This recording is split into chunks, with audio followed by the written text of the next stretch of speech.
El exceso de razón mata, rotundamente, mata y mata mucho. La razón puede llegar a ser un veneno, un verdadero veneno para el hombre. Si bien la razón es una parte constitutiva del ser humano, cuando la razón se aumenta mucho en el cerebro, esta no solamente destruye el cerebro y la mente, sino también el cuerpo. Mirad, la cuestión del veneno depende de su cantidad. Pongamos, por ejemplo, la comida. Es sabido que si no comemos, nos morimos. Pero también es sabido que si comemos mucho, perjudica a la salud y también morimos prematuramente. O sea que el exceso de comida mata, incluso mata más que el hambre. La obesidad, o sea, el exceso de comida, es la segunda causa de muerte evitable en el mundo. Lo podéis consultar en internet. Lo que pasa es que esto no se difunde porque, lógicamente, las empresas alimentarias necesitan vivir, necesitan vender. Pero es así, contrastar la información. Pues lo mismo que hace la comida con el cuerpo, hace la razón con la mente. Y cuando la mente está perjudicada, también daña al cuerpo, a través de la psiconeuroendocrino-inmunología. Es decir, que cuando nuestra mente está estresada, angustiada, deprimida, rabiosa, nuestro cuerpo también segrega una serie de hormonas que lo daña. La razón, hoy en día, en nuestra cultura occidental, está tan inflada, tan hinchada, se le da tanta importancia, que, sin duda alguna, es una de las mayores causas de sufrimiento, de angustia, de tristeza y de muerte del ser humano. Lo que pasa es que estamos tan inmersa en ella, estamos tan rodeados de razón, vivimos, nacemos, crecemos y existimos en la razón y no reparamos en su daño. Estamos metida en ella como si fuera un mar y no captamos verdaderamente todo su poder maléfico. Porque es que incluso estando inflados, hinchados, muy aumentados de razón, todavía se nos sigue diciendo, sé razonable, sé razonable. Cuando lo que nos sobra son razones. Y es que ante cualquier acontecimiento, ante cualquier situación preocupante, ante cualquier conflicto, ante cualquier suceso, lo que hacemos es razonar. Razonar es contrastar un pensamiento con otro para sacar otro diferente. Esto es razonar. Primero tenemos que definir qué es la razón. Pues es eso, es coger los pensamientos y hacerlos chocar entre sí para sacar otro pensamiento diferente. Esto a base de hacerlo y hacerlo, a veces lo hacemos de forma inconsciente. Y al final ya no pensamos nosotros, son los pensamientos los que nos piensan, es la razón la que nos maneja. Porque vamos introduciendo conceptos dentro de nuestra cabeza a través de lo que escuchamos, leemos o vemos, y entonces los pensamientos van chocando dentro de nuestra mente, provocando otros pensamientos nuevos de forma razonada y así hasta el infinito. La razón hoy es la primera causa de angustia, de sufrimiento en nuestra cultura. Esto lo sabemos porque se han hecho muchos estudios comparando nuestra civilización occidental, ¿vale?, con otras culturas. Ya desde hace mucho tiempo, una autora que se llama Margaret Mead, hizo varios estudios, los tenéis en internet, si ponéis Margaret Mead PDF salen varios libros suyos, hizo varios estudios sobre tribus que tenían poco contacto con Occidente. Y hay muchos antropólogos que han hecho estudios de estas tribus. Pues bien, coinciden todos en lo mismo. Estas tribus no tienen angustia, no tienen tristeza, no tienen depresión. No tienen enfermedades mentales como las que tenemos nosotros en Occidente. ¿Vale? Bien, ¿de dónde vienen las enfermedades mentales de Occidente? La angustia, la tristeza, la depresión, el estrés, todo esto, ¿de dónde viene? Algunos dirán, del mundo moderno, tal. No. No, porque si os fijáis en la historia, de la filosofía, que es la que ha marcado nuestra forma de ver el mundo, aunque hoy la filosofía no tenga ninguna relevancia, la palabra filosofía hoy pues no le damos importancia. Pero a través de la historia, la filosofía nos ha traído a nuestra civilización la forma de entender el mundo. Y todo esto que hoy tiene la gran mayoría de personas, todo esto que hoy en general la población tiene, antiguamente era patrimonio exclusivo de los intelectuales, de los filósofos. Aristóteles ya habla en su Problemata X sobre la melancolía y dice que todos los hombres grandes, todos los filósofos eminentes son melancólicos por naturaleza. ¿Por qué? Porque empleaban la razón una y otra vez. Y Aristóteles fue un hombre muy razonable. La razón lo destruyó. Pero es que si saltamos al Imperio Romano tenemos a Séneca o incluso Agustín de Hipona, que fue otro razonador. Y es que tenemos sus confesiones, tenemos su autobiografía en las confesiones, en la cual él narra sus angustias existenciales. Y todo esto proviene de la razón, porque Agustín de Hipona fue un razonador increíble, o sea, escribió muchísimo, leyó muchísimo, era admirador de Platón, era muy admirador de Platón. La razón. Y así todos los filósofos, de todos los filósofos que tenemos la biografía de su vida o incluso examinando sus obras más importantes, vemos una gran angustia. Lo que pasa es que intentan no hablar de ello. Por ejemplo, Kant era un hombre súper depresivo y que se fue haciendo cada vez más depresivo en la medida que se aislaba en el mundo de la razón. Hegel cogía y su angustia la volcaba en la dialéctica de la confrontación entre contrarios para sacar algo nuevo. O sea, cuando uno está muy mal, busca la confrontación, el enfrentamiento, y dice que de ahí saldrá algo positivo.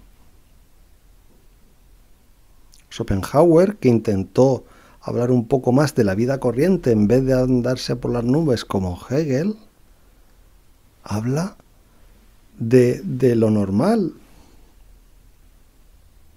del pesimismo. Es decir, Schopenhauer era un pesimista porque todos los filósofos son pesimistas. Incluso el grandísimo Voltaire tiene un montón de obras y de cartas en el cual dice que el sufrimiento es lo que impera en la vida de cada uno. Es la angustia, es la tristeza. Cuanto más conozco, más angustiado estoy, refleja en su cuento el buen Brahman.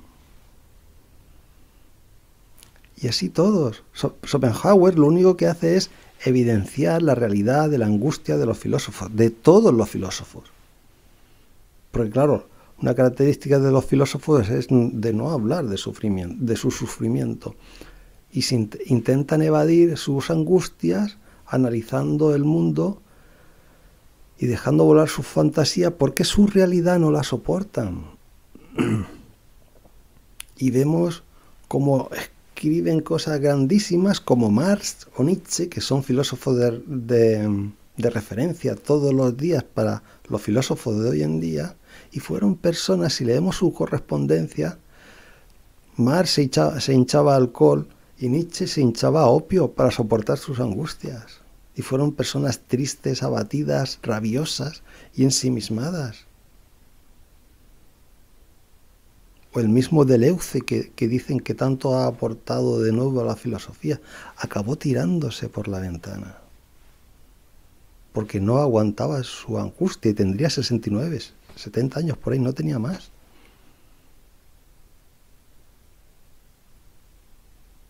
Esto lo dije yo en un grupo de filósofos y me dijeron que tenía muy mal gusto al decir esto.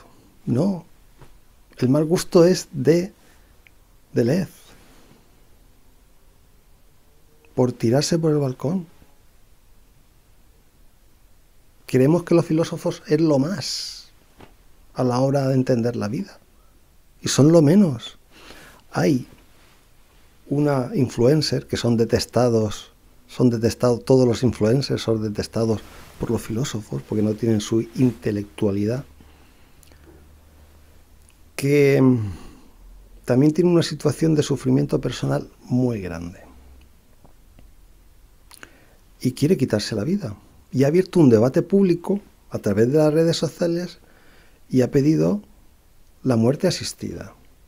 Pues bien, esto es lo que hay que hacer, porque dentro de esta reflexión puede ser que cambie de idea y también ayuda a que muchos que se vayan a suicidar se abra el debate para así, de esta forma, contrastando ese problema, pues se pueda ir solucionando. Y si al final alguno quiere acabar con su vida porque es muy angustiante o tiene mucho dolor, pues se respeta.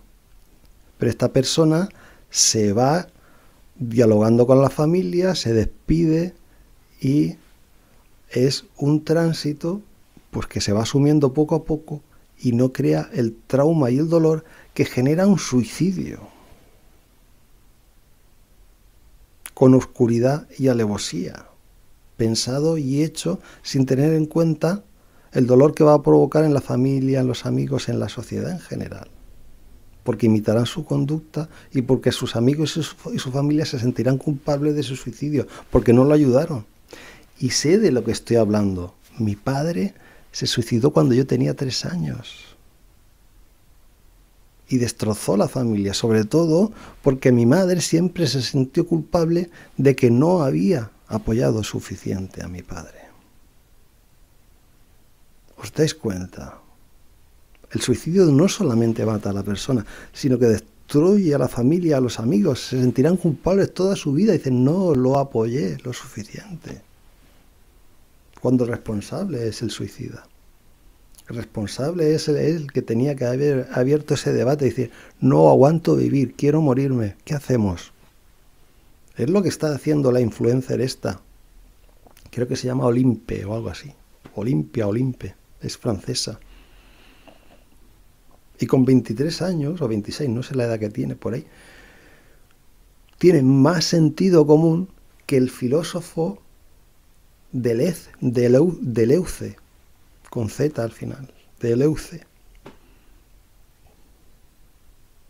Porque si eres tan bueno, si eres tan razonable, eres tan filósofo y tienes una situación de angustia que no soportas, abre un debate. Abre un debate, me quiero quitar la vida. Abre un debate, ¿qué hacemos? Pero no, estaba tan comido, tan absorbido por la razón, que no veía No ve la razón te impide ver con claridad la realidad. Estás en un mundo que fabricas cosas maravillosas, imaginaciones infinitas que agradan a otros filósofos, pero no sabes resolver los problemas concretos de tu vida. Y se supone que la filosofía tiene que servir para eso, ¿no? Filosofía, amor a la sabiduría, sabiduría, la capacidad de saber vivir, ¿no? ¿No es esto? Pues no, la filosofía hoy en día es locura, es absurdo, es tontería. O sea, a Kant no lo entiende nadie, a Hegel no lo entiende nadie, a Schopenhauer no lo entiende nadie, a Marx no lo entiende nadie, Nietzsche tampoco se entiende. Leer Así habló Zaratustra, no se entiende. Y como no se entienden, ahí vienen los eruditos y profesores de filosofía y dicen, tranquilos, tranquilos, que yo sí que lo entiendo y os lo voy a explicar. Cuando lo lógico que si eres buen filósofo, tienes que saber bien transmitir tus ideas para que se entienda. Pero hoy los filósofos oscuros, los filósofos difíciles, Martin Heidegger, son los importantes, porque a su alrededor crean una serie de parásitos llamados profesores de filosofía que se dedican a explicar lo que nadie entiende, y por lo tanto, como nadie lo entiende y ellos lo entienden, se sienten súper especiales. Los profesores de filosofía no crean nada, no hacen nada, simplemente se apropian del derecho de saber lo que quería decir ese autor, ese filósofo que no entiende a nadie, y entonces se sienten importantes y se sienten especiales. Pero seguro que si ese filósofo resucitara y los observara y los escuchara defender las tesis de los filósofos, dirían, ¿pero qué estás diciendo de mí? Si Nietzsche o Marx escucharan a los profesores de filosofía hablar de ellos, dirían, pero, profesor, ¿qué estás diciendo? ¿Qué estás diciendo de lo que yo escribí si no te enteras? Si eso no es lo que yo quería transmitir. Por eso hay interpretaciones diversas sobre los diferentes filósofos oscuros ininteligibles. Pero volvamos a la raíz de todo el problema, la razón. Es combinar una idea con otra para sacar otra diferente. Porque al final la filosofía, en vez de amor a la sabiduría y al saber vivir, se ha convertido en una forma de literatura. La filosofía es idear ideas, crear conceptos. Platón se dedicó a crear conceptos. Y Deleuze, este que se tiró por el balcón, decía que la filosofía era la creación de conceptos. Entonces eso es una forma de literatura. Y por lo tanto debería estar en las clases de literatura. Y no como una asignatura especial que aspira a entender el mundo y a darle sentido a la existencia del ser humano. Es así de claro. Porque las personas, aparte de tener razón para conocer la realidad, tenemos más cosas. Tenemos la capacidad estética, tenemos la capacidad de ordenar las cosas, tenemos la capacidad de experimentar, tenemos el instinto, el silencio, la capacidad de percibirnos como yo, la capacidad de percibir el cuerpo y que el cuerpo es mío, la capacidad de la curiosidad, la imaginación, el apego, la capacidad de crear y otras muchas capacidades que tiene el ser humano que no son estudiadas porque nos centramos siempre en la razón y simplemente se sabe que hay algo más. Y aquello que hay más allá, ese algo más que está más allá de la razón, le llamamos sentimientos. Y ya está, nos quedamos así tan panchos. Está la razón y todo lo demás lo llamamos sentimientos. Pensar y sentir.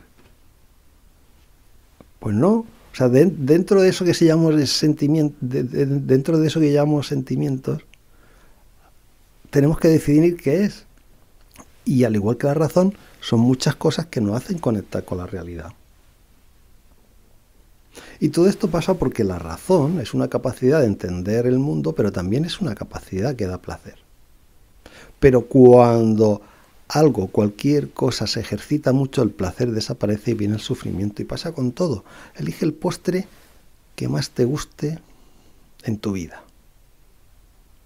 Y cómelo a todas horas. Acabarás aborreciendo el postre y pillarás intolerancia y provocará dolor a tu cuerpo y angustia a tu cuerpo.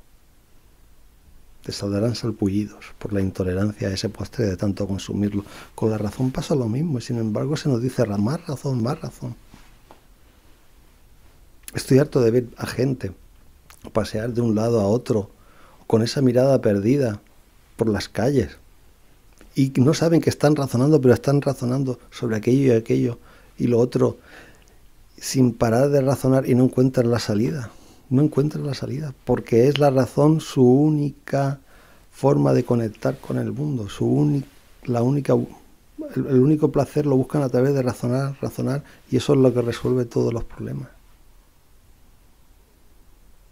Si una pareja tiene un conflicto y empiezan a razonar, el conflicto va subiendo de tono y al final acaban en discusiones tremendas. Pero es que aparte de la razón tenemos una cosa que se llama el apego. El apego es la vinculación que tenemos con la otra persona. Es esa atracción, ese vínculo, es el apego. Pues bien, si no hay apego con otra persona, por mucho que razones, no vas a sacar ninguna conclusión. Y cuando hay una discusión acalorada, y esto yo lo he podido comprobar, y se lo he dicho a la gente y lo ha hecho, cuando hay una situación acalorada y te das un abrazo con esa persona, tienes la capacidad de decir, no, yo es que esta persona la quiero. Es decir, se acabó de discutir, vamos a darnos un abrazo. Y no apetecerá nada darte un abrazo. Lo que tiene ganas es de pegarle un puñetazo. Pero si en vez de seguir razonando, descubres que tienes una capacidad que se llama apego, que en el fondo tú quieres a esa persona, y dejas de razonar, dejas de discutir, y aunque te sientas incómodo, aunque las dos personas se sientan incómodas, se dan un abrazo, y están ahí al principio, en ese abrazo incómodo, poco a poco, la razón irá menguando. Irás sintiendo el calor corporal de tu pareja. Los sentimientos se irán de rabia, se irán apaciguando. Y eso ayudará mucho a resolver cualquier tipo de problema. Pero es que también tenemos el experimento, experimentar cosas diferentes. O el instinto. O percibir nuestro cuerpo. ¿Cómo me estoy sintiendo ahora yo a base de razonar y discutir? Y veremos que estamos dañando a nuestro cuerpo y entonces, pues, paramos de razonar. En fin, la conclusión es clara. Estamos metidos en el océano de la razón y no somos conscientes del daño que hace. Y como ya he explicado antes, era privilegio de los eruditos, de los filósofos. Pero a través del arte, que los artistas han leído mucha filosofía en la historia, a través del arte, esa razón se nos mete en las novelas, en las canciones, en las películas, en todas partes. Y ahora todo el mundo está impregnado del virus de la razón, del veneno de la razón, y poco a poco se van angustiando. Es así de sencillo. Y así de difícil salir de esta situación. Porque estamos todos metidos en el pozo de la razón, en el veneno de la razón. Así que trabajo hay que hacer. Aquí abajo dejo un libro y explico esto un poquito. Y digo que la razón es solamente una capacidad del ser humano, pero que hay muchas. Y que el problema viene por el exceso de razón. Por si os sirve, es una serie de pistas. Y ahí en el enlace tenéis el libro. Buenas tardes y buena suerte.